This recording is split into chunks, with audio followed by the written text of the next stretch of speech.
Judges chapter 16. One day, while Samson was in Gaza, he saw a prostitute and went to her house to spend the night. The people who lived in Gaza found out he was there, and they decided to kill him at sunrise. So they went to the city gate and waited all night in the guard rooms on each side of the gate. But Samson got up in the middle of the night and went to the town gate. He pulled the gate doors and doorposts out of the wall and put them on his shoulders.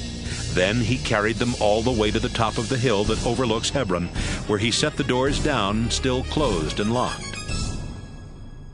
Some time later, Samson fell in love with a woman named Delilah, who lived in Sorek Valley. The Philistine rulers went to Delilah and said, "Trick Samson into telling you what makes him so strong, and what can make him weak. Then we can tie him up, so he can't get away. If you find out his secret, we will each give you 1,100 pieces of silver." The next time Samson was at Delilah's house, she asked, "Samson, what makes you so strong? How can I tie you up so you can't get away? Come on, you can tell me." Samson answered, "If someone ties me up with 7 new bowstrings that have never been dried, it will make me just as weak as anyone else." The Philistine rulers gave 7 new bowstrings to Delilah. They also told some of their soldiers to go to Delilah's house and hide in the room where Samson and Delilah were. If the bowstrings made Samson weak, they would be able to capture him. Delilah tied up Samson with the bowstrings and shouted, "Samson, the Philistines are attacking." Samson snapped the bowstrings as though they were pieces of scorched string. The Philistines had not found out why Samson was so strong. "You lied and made me look like a fool," Delilah said. "Now tell me, how can I really tie you up?" Samson answered, "Use some new ropes. If I'm tied up with ropes that have never been used, I'll be just as weak as anyone else." Delilah got new ropes and again had some Philistines hide in the room. Then she tied up Samson's arms and shouted, "Samson, the Philistines are attacking." Samson snapped the ropes as if they were threads. "You're still lying and making a fool of me," Delilah said. "Tell me how I can tie you up." "My hair is in 7 braids. Samson replied. If you weave my braids into the threads on a loom and nail the loom to a wall, then I will be as weak as anyone else."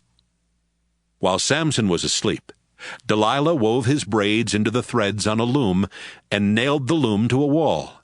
Then she shouted, "Samson, the Philistines are attacking." Samson woke up and pulled the loom free from its posts in the ground and from the nails in the wall. Then he pulled his hair free from the woven cloth. "Samson," Delilah said, "you claim to love me, but you don't mean it. You've made me look like a fool 3 times now, and you still haven't told me why you're so strong." Delilah started nagging and pestering him day after day until he couldn't stand it any longer. Finally, Samson told her the truth. "I have belonged to God ever since I was born, so my hair has never been cut. If it were ever cut off, my strength would leave me, and I would be as weak as anyone else." Delilah realized that he was telling the truth. So she sent someone to tell the Philistine rulers, "Come to my house one more time. Samson has finally told me the truth." The Philistine rulers went to Delilah's house, and they brought along the silver they had promised her. Delilah had lulled Samson to sleep, with his head resting in her lap. She signaled to one of the Philistine men as she began cutting off Samson's 7 braids. And by the time she was finished, Samson's strength was gone.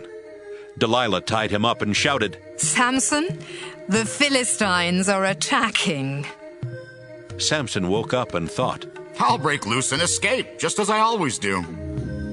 He did not realize that the Lord had stopped helping him. The Philistines grabbed Samson and poked out his eyes. They took him to the prison in Gaza and chained him up. Then they put him to work, turning a millstone to grind grain. But they didn't cut his hair anymore, so it started growing back. The Philistine rulers threw a big party and sacrificed a lot of animals to their god Dagon. The rulers said, "Samson was our enemy, but our god Dagon helped us capture him." Everyone there was having a good time, and they shouted, "Bring out Samson! He's still good for a few more laughs." The rulers had Samson brought from the prison, and when the people saw him, this is how they praised their God. "Samson ruined our crops and killed our people. He was our enemy, but our God helped us capture him." They made fun of Samson for a while. Then they told him to stand near the columns that supported the roof. A young man was leading Samson by the hand, and Samson said to him, I need to lean against something. Take me over to the columns that hold up the roof. The Philistine rulers were celebrating in a temple packed with people and with 3,000 more on the flat roof. They had all been watching Samson and making fun of him. Samson prayed, Please remember me, Lord God. The Philistines poked out my eyes, but make me strong one last time so I can take revenge for at least one of my eyes.